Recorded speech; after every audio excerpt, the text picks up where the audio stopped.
Hello and welcome to the next video in the Space Marine 8th edition launch week, and today we're doing a full review of the Space Marine Codex. This is obviously different from the initial thoughts. This is going to be a not page by page but section by section breakdown of what's in the book, as well as some of my thoughts. So to start, once you get past all the art, of course, you have the fluff. Now, the fluff in the Codex is your standard selection of Space Marine history, such as the Crusades, the Horus Heresy, etc., as well as the Codex Astartes, but it also adds on to where the Gathering Storm ended and includes some details on the Indomitus Crusade. There's also a small amount of information on the Primaris Marines here, specifically the modifications made to them. Most notably, I find, though, is the Magnificent, which is this one here, where it specifically says Call is unsure, where it's a half of a Primarch gene, but Call is specific. It specifically states that Call is unsure whether the other half of the gland was destroyed by the Emperor or someone else. Each of the first founding chapters, for example the Imperial Fists, has a section in the book with a little bit of history, what they're about, as well as a timeline giving them background and some exploits, as well as the fates of their Primarch. Notably, however, I've noticed there's very little on the Imperial Fist Primarch Rogel Dawn. Nothing on his hand being recovered after fighting the Iron Warriors, as was stated in previous codices. So personally, I believe this is a reverse retcon, and Rogel Dawn is going to be the next Loyalist Primarch, or one of the next to come back. If not, it'll be Lionel Johnsol with the Dark Angels, or Lehman Russ. But I do believe this is Rogel Dawn coming back. Finally, each bit of background for the first founding chapters also contains information on successor chapters. For example, here we have the Hammers of Dawn and the Invaders. They also have a little bit of information on them, so you can get a feel for what they do in the field, etc. Finally, for the background section, we have history on the individual units, such as commanders and librarians, apothecaries and chaplains. The named characters here, though, are also updated to they're updated to the Dark Imperium. Helbrecht, for example, has got a paragraph explaining that he welcomed the Primaris Marines into their ranks to fill up the Black Templars after the fall of Cadia, which left them severely depleted. And Cato Sicarius, everyone's favourite character for being the best at everything, is currently lost in a warp, where his strike cruiser is lost, and the last message they received was the very ominous, "They have breached the hull, they are here." There's a model gallery section in the middle of the book called the Champions of Humanity, not Defenders, sorry.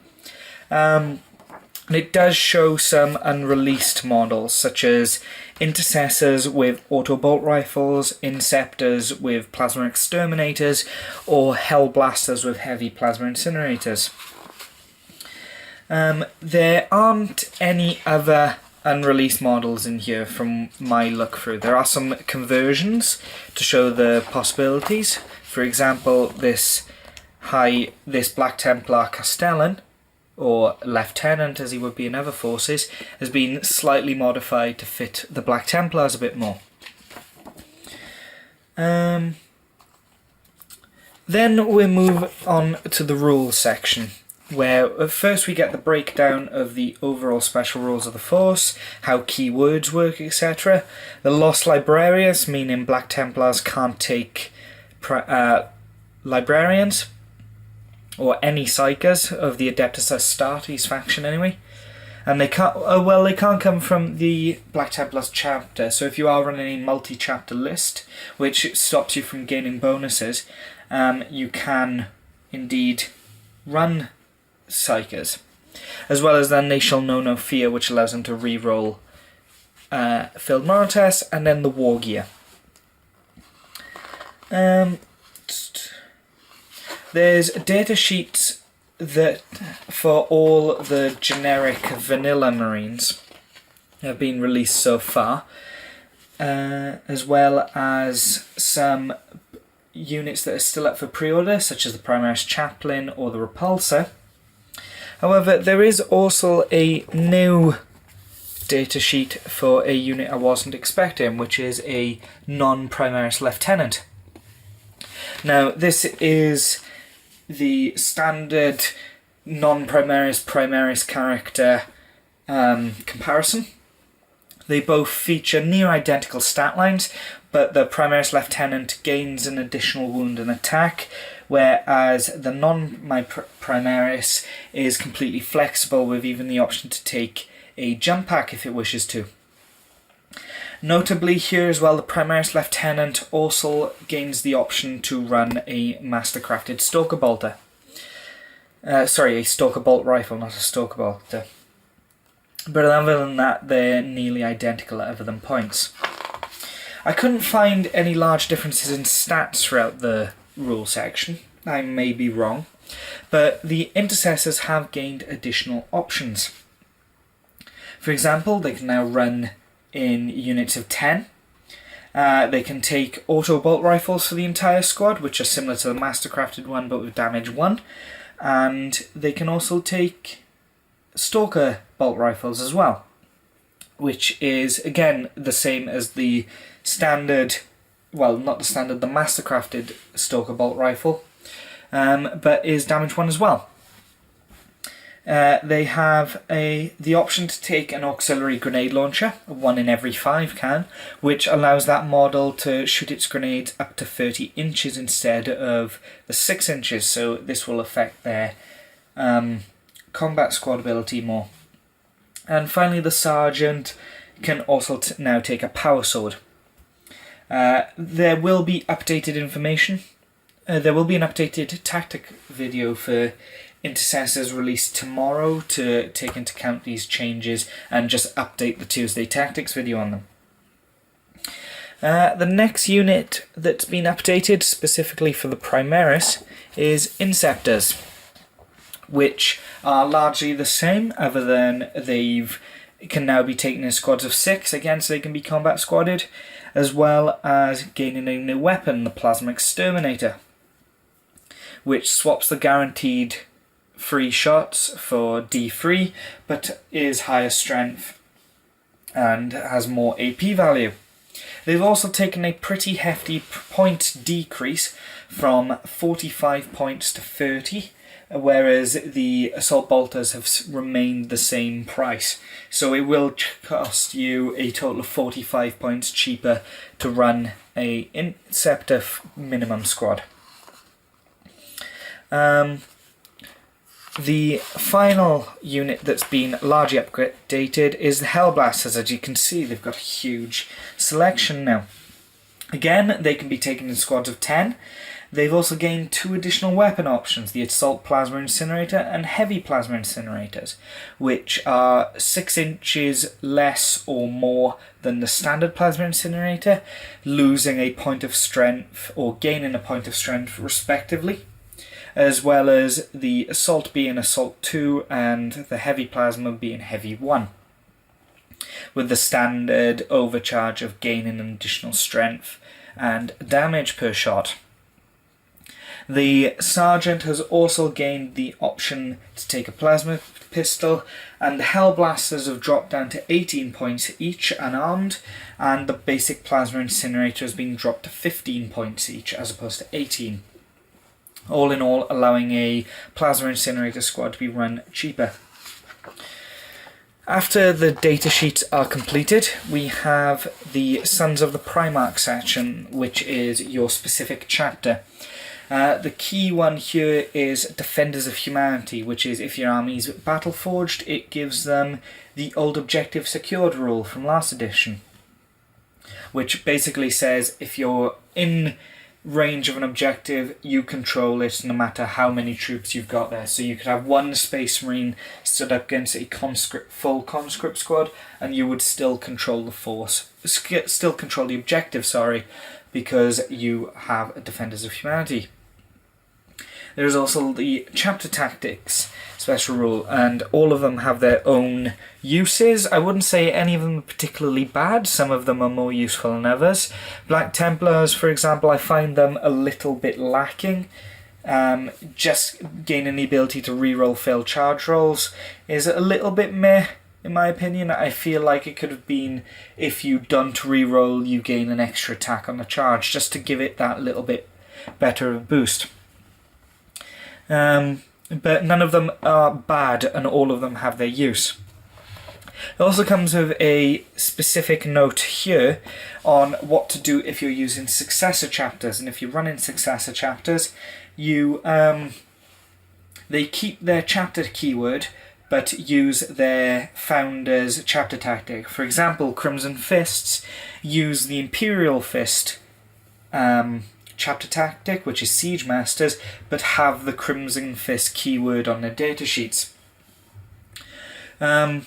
The other note is if you're using a chapter that has no founder, or you're creating your own, you use a chapter tactic that fits them. For example, with myself, I'm running Dusk Raiders, and I've decided to use the Iron Hands the Flesh as weak to represent their toughness from being former Death Guard. But because they're not a successor chapter of Iron Hands, or they're not the Iron Hands specifically, their chapter keyword on their datasheets is Dusk Raiders. Finally, servitors never gain the benefit from chapter tactic due to them being heavily lobotomized. We then move on to the stratagems, and all of them are useful in their own specific way, and lead the way for how GW intends to use the command point system, in my opinion.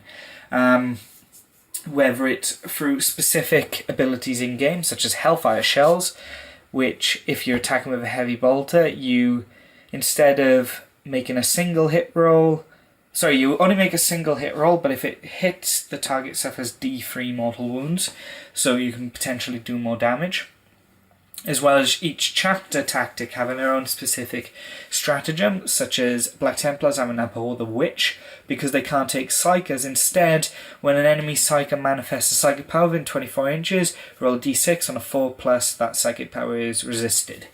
Just flat out. It's not quite as good as Psychers because it takes a command point, but it is also more reliable to get off instead of being 50-50. Of specific note that I want to point out, however, is the Chapter Master stratagem, which is before the battle. It allows you to take your captain and change their captain keyword to Chapter Master, and changes their buff from rerolling ones to hit to rerolling all misses to hit, and that will come up a lot in games. I guarantee you that. Or the Relics of the Chapter one, which is another before the battle one, that allows you to take additional relics for the cost of 1 command point, or you can take 2 extra for 3 command points. I like this idea, the fact that you can trade command points for specific buffs when you're army building, because it does give you an incentive to use the larger detachments, in my opinion. For example, a battalion detachment, which gives you 6 command points, you can take the Chapter Master and an additional relic and still have 2 command points left in the game, or to use on your buffs. Then we move on to the Warlord traits. Now, some of these Warlord traits are just flat upgrades from the basic rulebook one. Iron Resolve, for example, gives you the 6+ to ignore any wound your Warlord suffers, similar to the trait in the rulebook, but it also gives you an additional wound. So if you're running a Space Marine force and you wanted that specific buff, then there's no reason why you wouldn't run Iron Resolve, because being able to potentially have 7 wounds on a Primaris character is pretty big. Each of the chapters also have their own Warlord trait which fits the way they're supposed to be played. Black Templars, for example, allows your Warlord to perform a heroic intervention up to 6 inches rather than 3 inches, which is huge.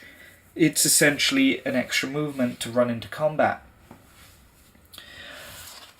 Some of the relics are returning items, such as the Armor Indomitus and the Primarch's Wrath, whereas some are brand new, for example the Crusader's Helm. Notably, you don't pay for relics in this edition, you just pay for the weapon it's replacing, if any. For example, if you're running the Burning Blade, you need to pay for the Power Sword first on the model, then replace it. So using the Primaris Captain, for example, you'd pay 4 points to take a Power Sword, then you'd take the Burning Blade for free. It also has a little section on how to use relics, and that is you can only include 1 relic in your force if your Warlord is a Space Marine. And it's got to be Battleforged, I believe. No, it just says you can only include 1. And it also states that you can only take 1 relic per character. So even if you do run the stratagem to allow you to take extra relics, you couldn't run the Armor Indomitus and the Burning Blade on a character, for example. Finally, on the last double-page spread of the book before the little bit of art and points, etc., we have an updated Librarius Discipline, which gives you a full 6 powers that you can choose to roll for or choose for your Psyker to have, allowing you to build strategies around psychic powers this edition, as opposed to just rolling as many dice and hoping you get it. And then tactical objectives for use in games as per the standard. All in all, I consider this a very good and great start to the edition. It's a good, strong codex, as you expect. It does beat out over the index at the moment. It's also nice to see that GW is already updating points as necessary. The Inceptors, for example, were extremely expensive in the index book, whereas now they're just that little bit cheaper, which means you're more likely to run them. I'm also looking forward to see how the other codices square up to this. For example, the Chaos Space Marine Codex is coming very soon, and it'll be interesting to see how it compares, because this is a very good, strong, solid benchmark for the new edition. So this has been That Welsh Nerd. I hope you enjoyed the video. Please leave a like if you liked the video, and subscribe to be notified of more content. Thank you.